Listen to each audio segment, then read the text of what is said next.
ନୂଆ ନୂଆ ମା ହୋଇଥିବା ଓଡ଼ିଆ ଅଭିନେତ୍ରୀମାନଙ୍କ ବିଷୟରେ ଚାଲନ୍ତୁ ଜାଣିବା ଯେଉଁମାନେ କି ବର୍ତ୍ତମାନ ସମୟରେ ମା ହୋଇ ନିଜ ଘରେ ରହିଛନ୍ତି ଆଉ ଅଭିନୟ ଠାରୁ ସମ୍ପୂର୍ଣ୍ଣ ଭାବେ ଦୂରେଇ ରହିଛନ୍ତି।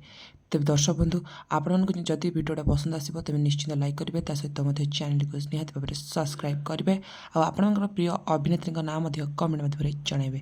ତେବେ ଦର୍ଶକ ବନ୍ଧୁ ପ୍ରଥମରେ ଯେଉଁ ଅଭିନେତ୍ରୀ ଜଣକ ରହିଛନ୍ତି ସେ ହେଉଛନ୍ତି ଗୁଡ୍ଡି ଓରଫ ସୁମନ। ତେବେ ଆପଣମାନେ ତ ଅଭିନେତ୍ରୀ ସୁମନକୁ ବେଶ ଭଲ ଭାବେ ଜାଣିଥିବେ, ଅନେକ ଓଡ଼ିଆ ସିରିଏଲରେ ଅଭିନୟ କରିଛନ୍ତି ସୁମନ।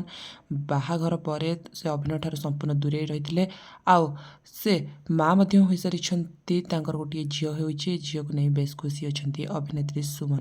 ତେବେ ଏହାପରେ ରହିଛନ୍ତି ଅଭିନେତ୍ରୀ ରଞ୍ଜିତା ପାଣିଗ୍ରାହୀ। ତେବେ ରଞ୍ଜିତାଙ୍କୁ ଆପଣମାନେ ଅନେକ ଓଡ଼ିଆ ସିରିଏଲ ଆଲବମରେ ମଧ୍ୟ ଅଭିନୟ କରିଥିବାର ଦେଖିଥିବେ। ତେବେ ଶେଷ ସିରିଏଲ ମାୟା ଓ ମମତା ସିରିଏଲରେ ଅଭିନୟ କରିଥିଲେ ରଞ୍ଜିତା ଆଉ ବର୍ତ୍ତମାନ ସମୟରେ ସେ ଅଭିନୟ ଛାଡ଼ି ଦେଇଛନ୍ତି ଅଧାରୁ ଆଉ ସେ ମା ମଧ୍ୟ ହୋଇସାରିଛନ୍ତି, ତାଙ୍କର ଗୋଟିଏ ପୁଅଟିଏ ହୋଇଥିବାର ଦେଖିବାକୁ ମିଳିଥିଲା। ତେବେ ଦର୍ଶକ ବନ୍ଧୁ ଏହାପର ନମ୍ବରରେ ଆସୁଛନ୍ତି ଅଭିନେତ୍ରୀ ତମନ୍ନା।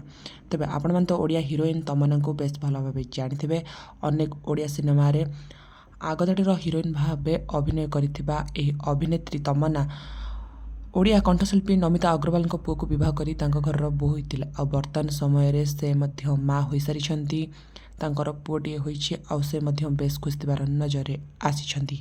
ତେବେ ଦର୍ଶକ ବନ୍ଧୁ ଏମିତି କିଛି ଓଡ଼ିଆ ହିରୋଇନ୍ ମାନେ ରହିଛନ୍ତି ଯେଉଁମାନେ କି ଖୁବ୍ ଶୀଘ୍ର ମା ମଧ୍ୟ ହେବାକୁ ଯାଉଛନ୍ତି। ତେବେ ଦର୍ଶକ ବନ୍ଧୁ ଆପଣମାନଙ୍କୁ ଆଜିର ଭିଡ଼ିଓଟି କିପରି ଲାଗିଲା ନିଶ୍ଚିତ କମେଣ୍ଟ ମାଧ୍ୟମରେ ଜଣାଇବା ସହ ଭିଡ଼ିଓକୁ ଲାଇକ୍ ଓ ଚ୍ୟାନେଲକୁ ନିହାତି ଭାବରେ ସବସ୍କ୍ରାଇବ୍ କରନ୍ତୁ। ତେବେ ଦର୍ଶକ ବନ୍ଧୁ ବର୍ତ୍ତମାନ ସମୟ ତ ରହିଲି, ଧନ୍ୟବାଦ।